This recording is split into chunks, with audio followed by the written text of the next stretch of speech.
Ano score mo, April? 20! Perfect! Bakit? Nag-aral kasi ako, hindi katulad mo. Nag-aral ako? Oo, mga 5 minutes lang kasi mas inuna mo yung jowa mo. Babawi ako. Makikita mo. Eh di bumawi ka, let's see kung sino mas matalino sa ating dalawa. Ano score mo sa exam? 41. 41? Wala ka pa sa kalingkingan ko, April. 48 ang score ko. Walang nagtatanong, Rona. Ito ang proof na I can multitask. Samantalang ikaw, wala ka na ng jowa. May 9 mistakes ka pa sa exam. Nakakairita yung pagmumukha mo habang iniinsulto mo ko.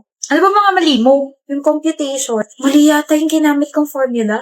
Patingin.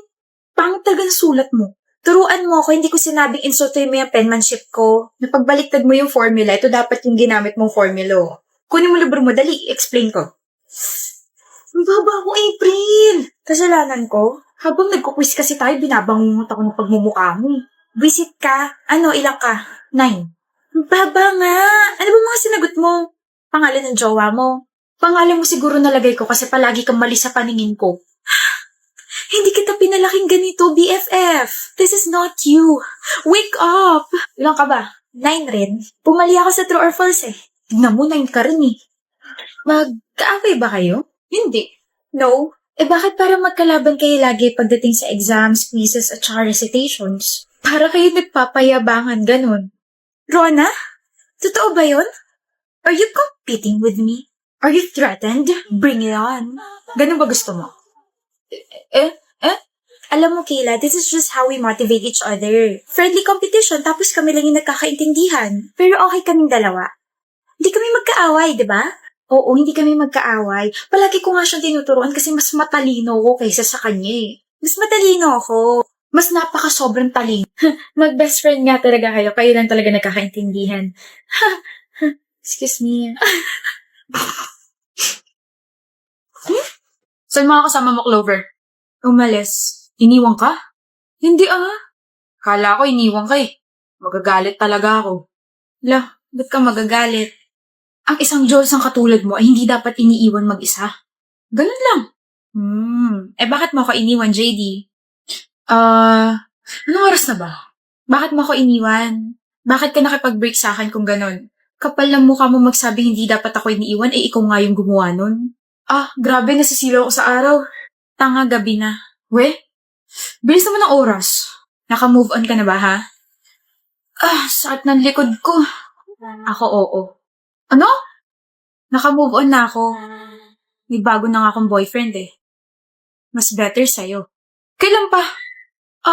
Ang sakit ng likod ko. Come on, kailan pa? Sakit sa mata ng gabi. Clover, dali na kasi. Last week lang. Seryoso? May iba ka na? Siyempre, joke lang. Ang tingin mo sa akin, mabilis maka-move on. Kinabahan ako rin At bakit?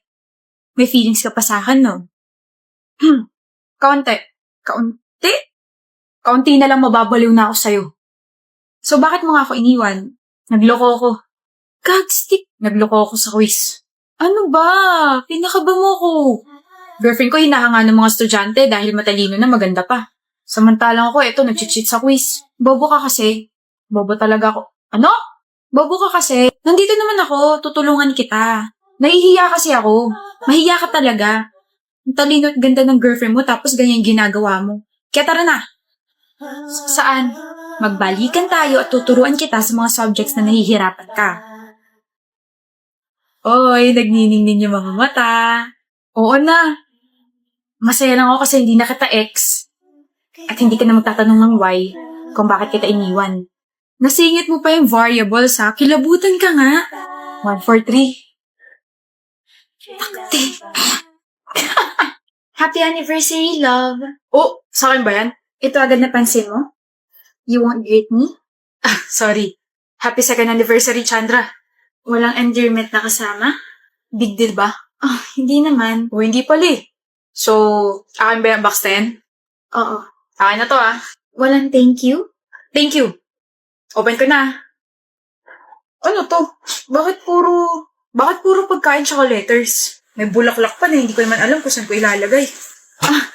Those are your favorite snacks. And about sa mga letters, nagsulat ako kada araw simula ng first anniversary natin. Tapos yung flowers dyan, nanood ako ng video pa na gumawa yan. Ito lang? What do you mean ito lang? Ito lang? Walang kasama ng sapatos, Chandra? Yung tig 11,000 na sapatos na sinabi ko sa'yo. Wala ring mamahaling bag o di kaya yung mga branded na shirts, ganun. Ha? O baka naman tinatago mo lang. Bigay mo na. Wala akong extra pera pambili sa mga ganun bagay. Hayaan mo, pag-iipunan ko sa susunod. Pero may pambili ng laptop. 3 taon kong pinag-ipunan yung laptop na yun. At saka kailangan kayo sa trabaho. Sus, reasons. Kapag gusto, maraming paraan. Kapag ayaw, maraming dahilan. Tigilan mo nga ako, Chandra. Minsan na nga lang ako humiling. Ayaw mo pa ibigay. Buti pa yung ex ko si Ashley, binigyan akong sapatos. Sinampal mo ko? Oo. Gusto mo isa pa? Kapal lang mukha mo di balikan mo yung Ashley na yun. Punong-puno na ako sa'yong hayop ka. Gusto pa kapalan din mo pala ng mukha. Walang makakatalo sa'yo. Sapatos? Branded shirts? Kung ipakain ko kaya sa'yo itong tsinelas ko ngayon, ha? Kung gusto mo naman pala ng mga ganyang bagay, di sana si Santa Cruz na lang ginawa mo at baka mabigay niya lahat ng mga kailangan mong gamit. Okay, I'm sorry, Chandra. Nasabi ko lang naman yun kasi nainis ako sa'yo. Minsan na ako humiling tapos ganito lang mga bagay na binigay mo. Lang? Mga ganito lang? Ka na magsalita. Huwag ka na rin mag-sorry. Naririndi lang ako sa'yo. Chandra! Ayaw na kitang makita pa. Sama-sama na loob ko sa'yo. Sakit mo pa magsalita. Sakit mo sa puso. Hindi ka naman ganyan dati Bakit pahirap ka na ng pahirap mahali?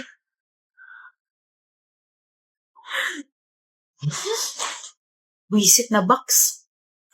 Excuse me po mga ma'am, huwag po tayo masyadong maingay kasi may mga nag-aaral po tsaka may iba pong tao dito sa coffee shop. Salamat po.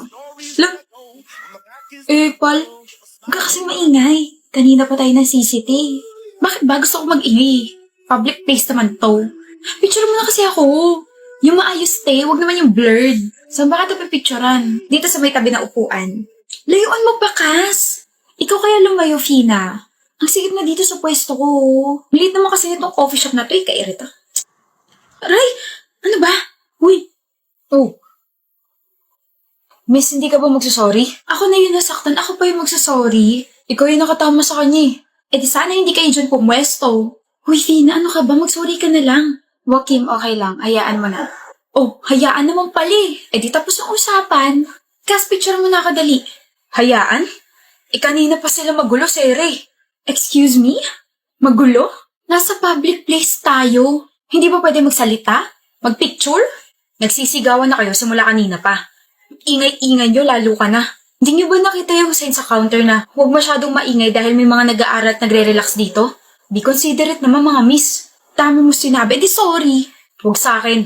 Mag-sorry ka sa girlfriend ko. Sorry miss ha. Next time kasi huwag ka dyan umupo para hindi ka natatamaan. At saka sa mga nandito, kung ayaw niyo sa maingay, di sana nagdala kayo ng pantakip sa tenga niyo. Ano ba, Fina? Mahiya ka naman. Tayo yung mali. Mag-sorry ka na lang ng maayos. Ano ba? Miss, I think you should leave this place para hindi ka na makaabala pa. Aalis na po kami. Sorry sa abala. Sorry po if natamaan ka ng friend ko. Ay wow, guard ka?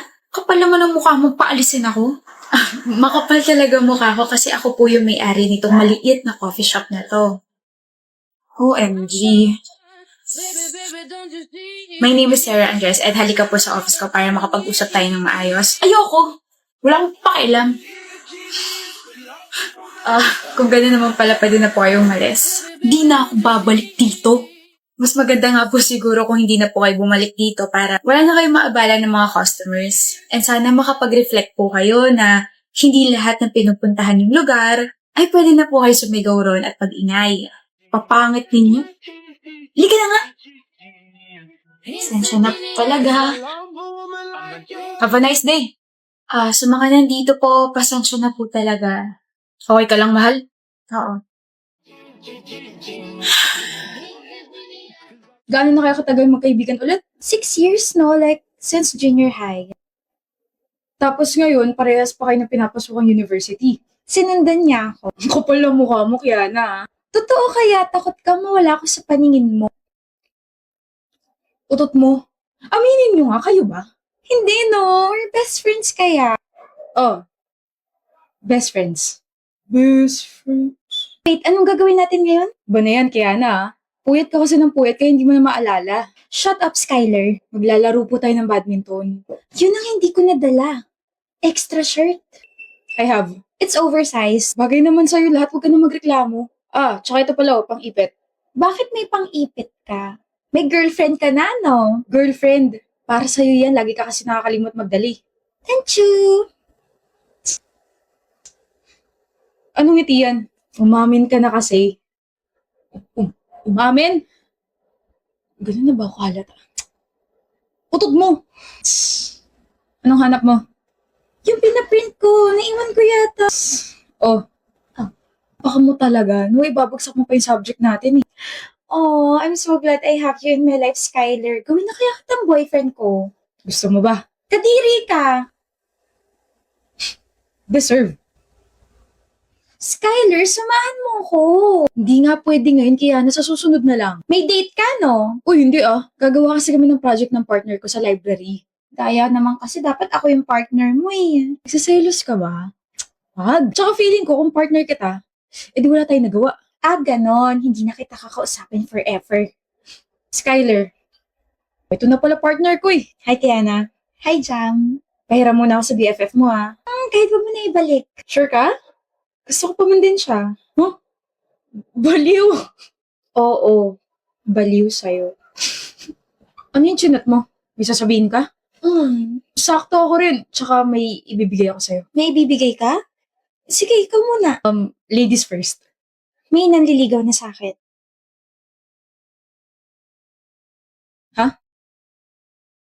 May nanliligaw na sa'yo? May nanliligaw. Si Darwin, yung nagpakilala sa akin before. Naalala mo ba siya? Gusto mo siya? Hindi. Pero niyayaya niya ako makipag-date. Like, getting to know daw. Getting to know. Eh di, may chance na maging kayo. Wala. Sabi ko, good luck sa date nyo. Ikaw, ano yung sasabihin at saka ibibigay mo? Oh? Flowers ba yan? Para sa akin? Ito? Ibibigay ko sa ito kasi, kunwari, ikaw si Jam. Like, what if ikaw si Jam, tapos, pag binigay ko sa ito, anong magiging reaction mo? Ganon. Para sa kanya. Oo, para sa kanya to. Yun din yung sasabihin ko. Pare ko, natanggap ko na yung invitation. Talaga? Bango ha? Congratulations, ikakasal ka na.